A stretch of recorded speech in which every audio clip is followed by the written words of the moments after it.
Hi guys, thank you so much for watching my channel The Witty Turtle and today we are going to continue with the chapter contract costing जिसमें आज का question है हमारा illustration number 22। यहाँ पर बोल रहा है a company is manufacturing building bricks and fire BRICS.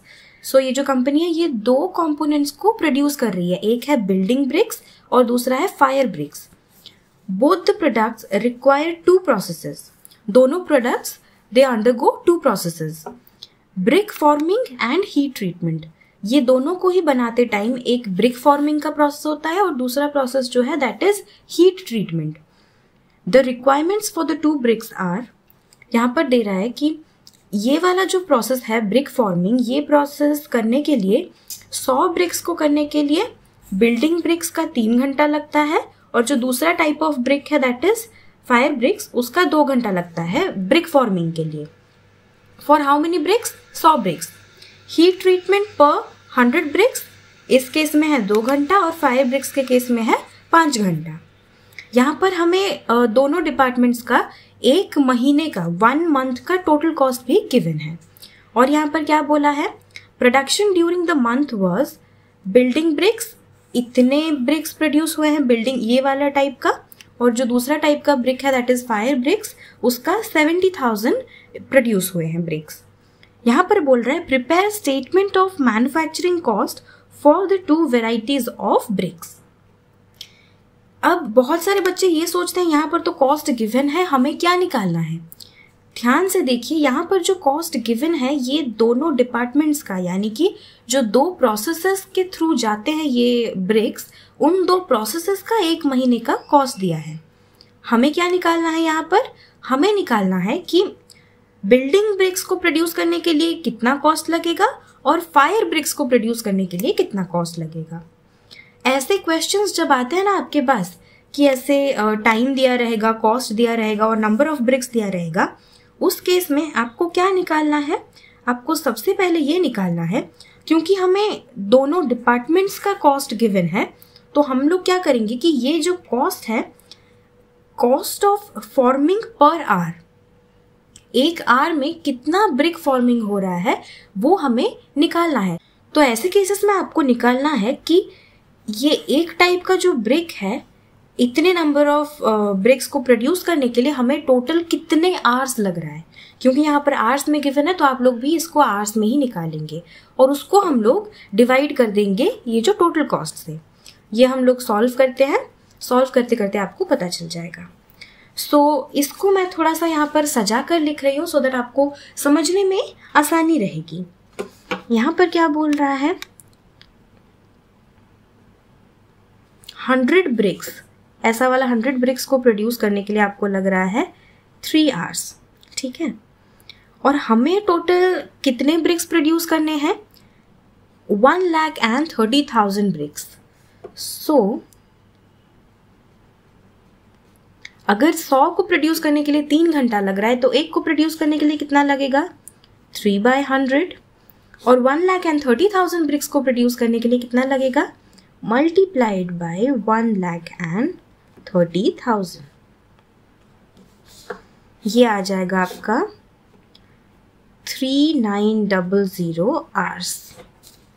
यहाँ पर आप देख सकते हैं सोल्यूशन में दिया है 3900 आवर्स लगेंगे आपको 1,30,000 बिल्डिंग ब्रिक्स को प्रोड्यूस करने के लिए। सिमिलरली आप लोग खुद ट्राई कीजिए फायर ब्रिक्स के लिए। ये दिया है कि 100 ब्रिक्स के लिए इसमें लगता है 2 आवर्स।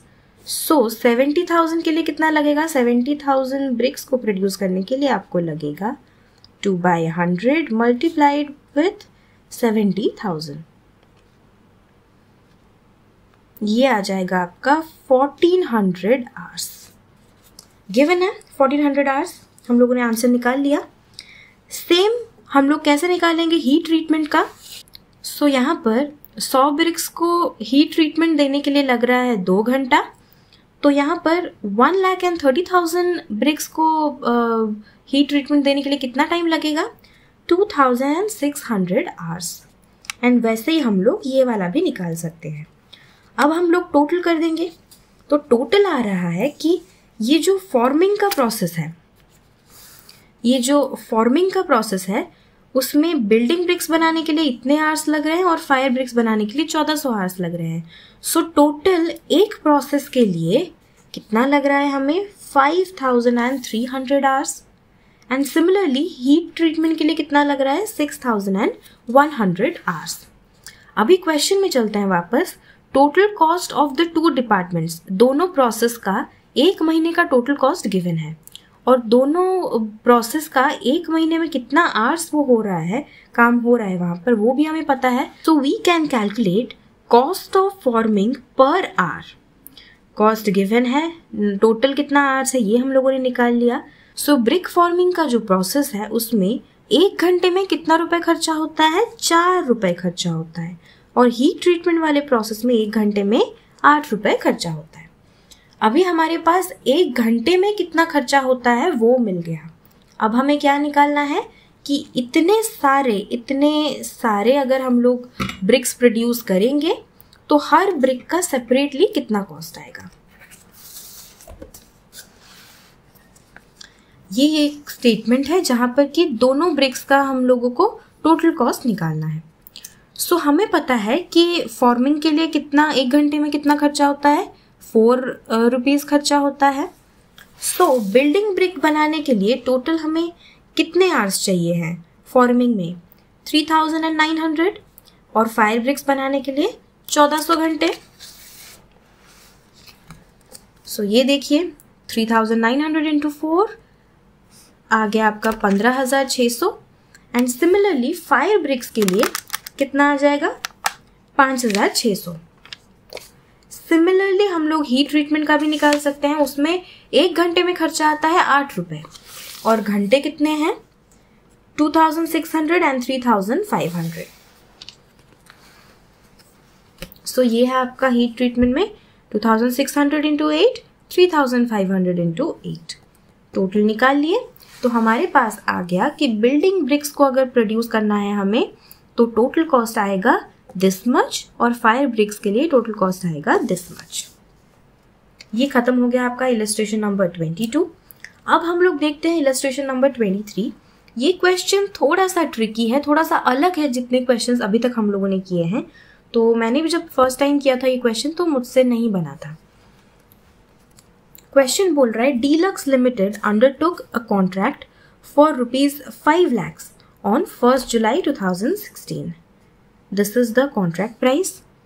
फिर बोल रहा है on 30th June 2017 when the accounts were closed the following details about the contract were gathered.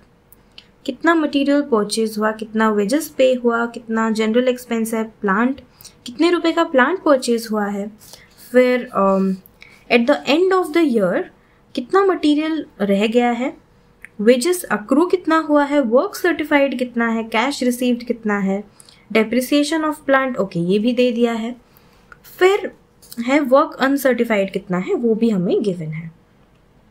अब बोल रहा है जो इस क्वेश्चन का जो ब्यूटी है वो है the above contract contained an escalator clause which read as follows. एक एस्केलेटर क्लॉज है। एस्केलेटर क्लॉज क्या है, हम लोगों ने कॉन्ट्रैक्ट कॉस्टिंग की फर्स्ट क्लास में पढ़ा था कि अगर एक एस्केलेशन क्लॉज होता है कॉन्ट्रैक्ट में कि अगर कभी रॉ मटेरियल का प्राइस बढ़ जाता है या फिर जो लेबर चार्जेस होते हैं पर आवर का वो बढ़ जाता है तो कॉन्ट्रैक्टर के पास पूरा अधिकार है कि उन्होंने जितना कॉन्ट्रैक्ट प्राइस बताया था वो उससे बढ़ा सकते हैं कॉन्ट्रैक्ट प्राइस को। तो यहाँ पर बोल रहा है in the event of prices of materials and rates of wages increase by more than 5%, the contract price would be increased accordingly by 25% of the rise in the cost of materials and wages beyond 5% in each case. So यहाँ पर basically ये बोल रहा है कि अगर जो material का प्राइस है और जो वेज का रेट है अगर वो मोर देन 5% इंक्रीज हो रहा है तो जो कॉन्ट्रैक्ट प्राइस है वो कितना बढ़ेगा। कॉन्ट्रैक्ट प्राइस बढ़ेगा जितना भी मटेरियल और वेजेस के कॉस्ट में इंक्रीज हुआ है 5% के अबव उसका 25% बढ़ेगा। आई नो अभी आपको समझ में नहीं आया लेकिन जब हम लोग इसको सॉल्व करेंगे तो आपको बहुत इजीली समझ में आ जाएगा।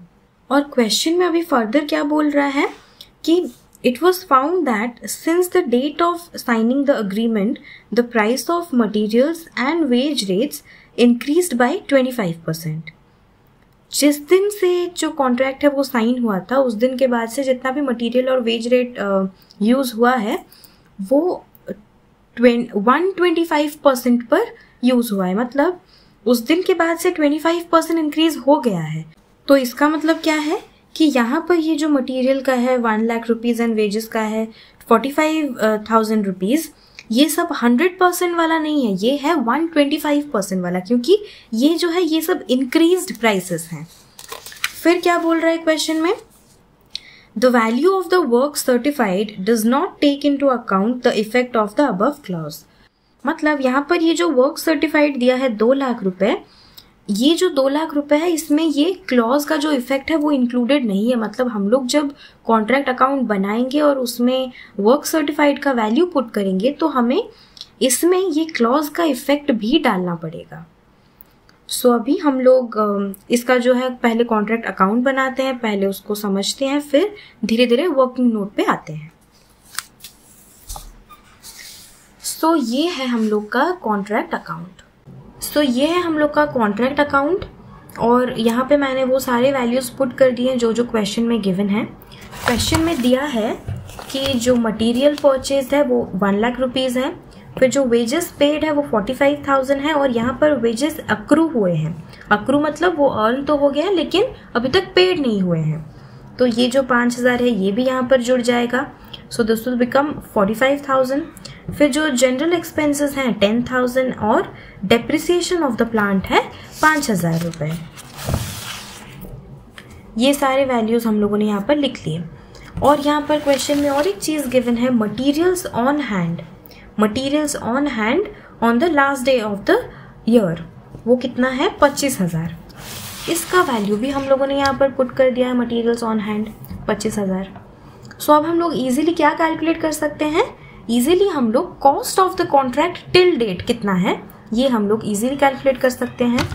सो ये साइड में ये है 1,65,000 minus this is 25,000, this will B 1,40,000 rupees. ये यहाँ पर आ जाएगा 1,40,000. और अब हमें क्या निकालना है, वर्क अनसर्टिफाइड का तो वैल्यू हमें पता ही है, क्वेश्चन में ऑलरेडी गिवन है, लेकिन वर्क सर्टिफाइड का क्या बोला था कि वर्क सर्टिफाइड जो 2 लाख दिया है इंफॉर्मेशन में, वो 2 लाख में वो जो एस्केलेशन क्लॉज है उसका इफेक्ट नहीं डाला गया है. So what we have to do now, we have to calculate कि कॉन्ट्रैक्ट प्राइस में टोटल इंक्रीज कितना होगा और अकॉर्डिंगली हम लोग उसको वर्क सर्टिफाइड में इंक्लूड करेंगे. सो सबसे पहले हमें देखना है कि कॉन्ट्रैक्ट प्राइस में इंक्रीज कितना होगा.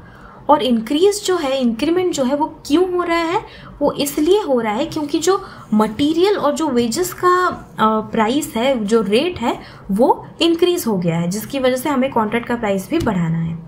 तो सबसे पहले हम लोग देखेंगे कि हम लोगों ने अभी तक कितना कॉस्ट इनकर किया है मटेरियल्स एंड वेजेस पर. सो मटेरियल का 1 lakh rupees, 1,50,000 and 1 lakh plus 50,000. और at the end of the year हमारे पास कितना मटेरियल बच गया, 25,000 रुपीज़ का मटेरियल जो है हमारे पास बच गया है. सो ये हम लोगों ने यूज़ नहीं किया है, इसको हम लोग ऑब्वियसली माइनस कर देंगे. सो ये माइनस करने पे ये आ रहा है ₹1,25,000. क्वेश्चन में मैंने आपको बताया था कि जिस दिन से कॉन्ट्रैक्ट साइन हुआ, उस दिन से लेके ईयर एंड तक में 25% का इंक्रीज हुआ है. तो ये जो वैल्यू है दिस इज 125%, है ना.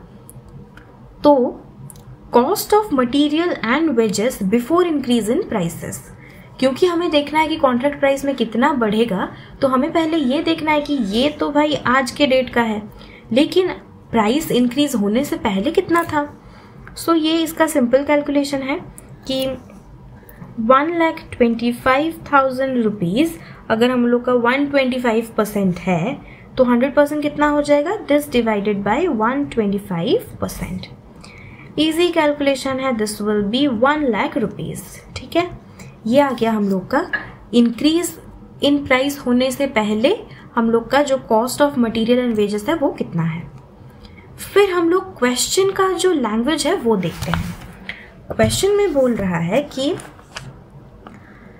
अगर मटेरियल और वेज के प्राइस में इंक्रीज हो रहा है मोर देन 5%, जितना था उससे अगर 5% से ज़्यादा इंक्रीज हो रहा है, 5% तक अगर इंक्रीज हो रहा है दैट इज़ फाइन, लेकिन अगर 5% से ज़्यादा इंक्रीज हो रहा है तो यहाँ पर क्या बोल रहा है कि जितना 5% से ज़्यादा इंक्रीज होगा उसका 25% हम लोग कॉन्ट्रैक्ट प्राइस को बढ़ाएंगे।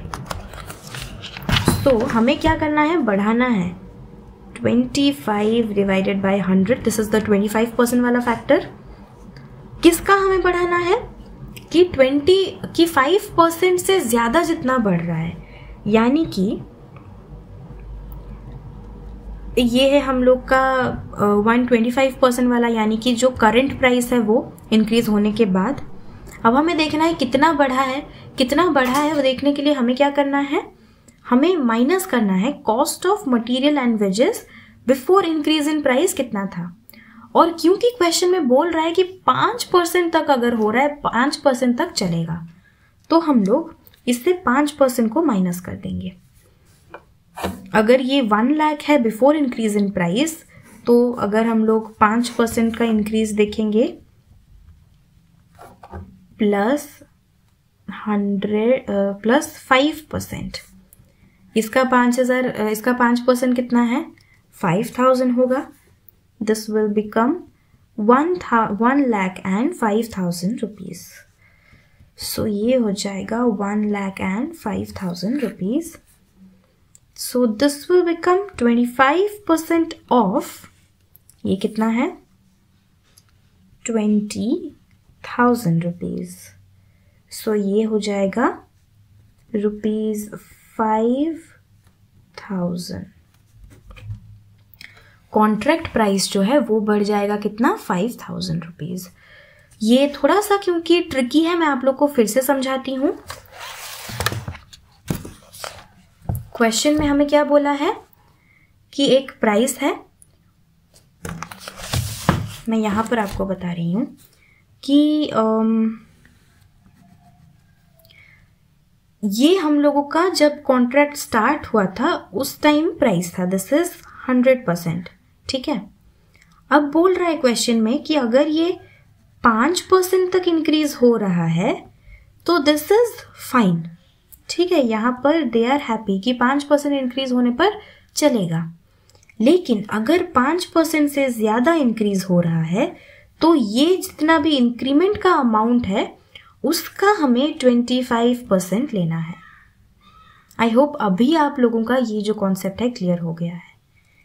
पहले 100% था, क्वेश्चन में बोल रहा है कि 5% अगर बढ़ रहा है दैट इज़ फाइन, हम लोग उतना ले सकते हैं। लेकिन अगर 5% से ज़्यादा हो रहा है तो जितना ज़्यादा हो रहा है उसका 25% हमें कॉन्ट्रैक्ट प्राइस में इंक्रीज करना है। अब हमें मिल गया कि कॉन्ट्रैक्ट प्राइस बढ़ेगा कितना, 5,000 रुपये हम लोग का कॉन्ट्रैक्ट प्राइस जो है वो बढ़ जाएगा। नेक्स्ट हमें देखना है कि ये जो 5,000 बढ़ेगा उसको हमें कहाँ पर इंक्लूड करना है, उसको हमें इंक्लूड करना है कि वर्क सर्टिफाइड में।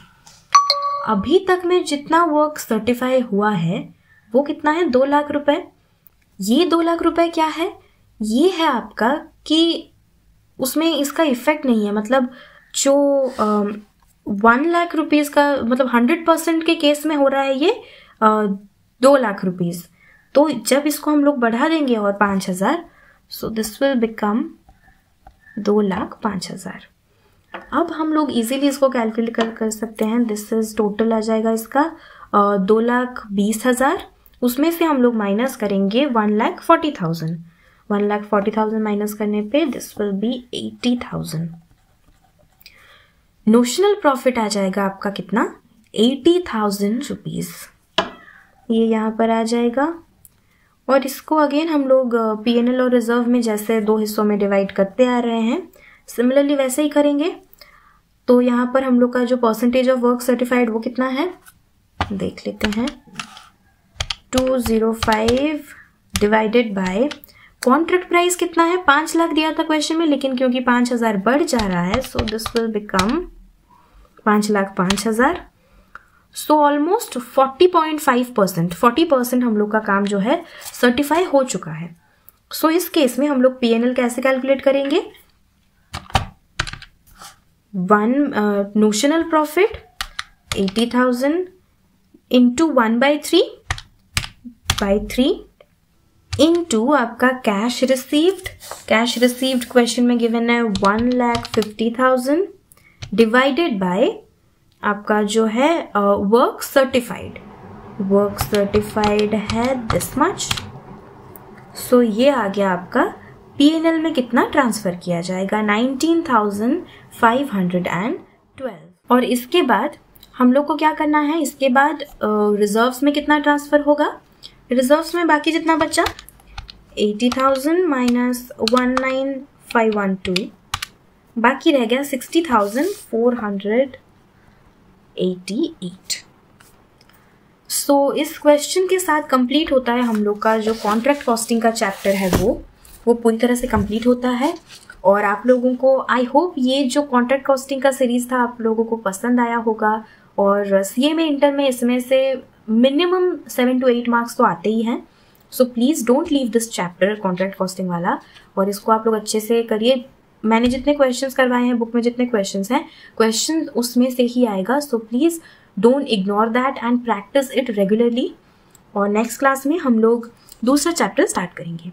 अगर आपको ये वीडियो पसंद आया, अगर आपको ये सीरीज़ पसंद आया तो प्लीज़ इसे अपने दोस्तों के साथ शेयर करिए, इस वीडियो को लाइक करिए और मेरे चैनल द विटी टर्टल को सब्सक्राइब करिए।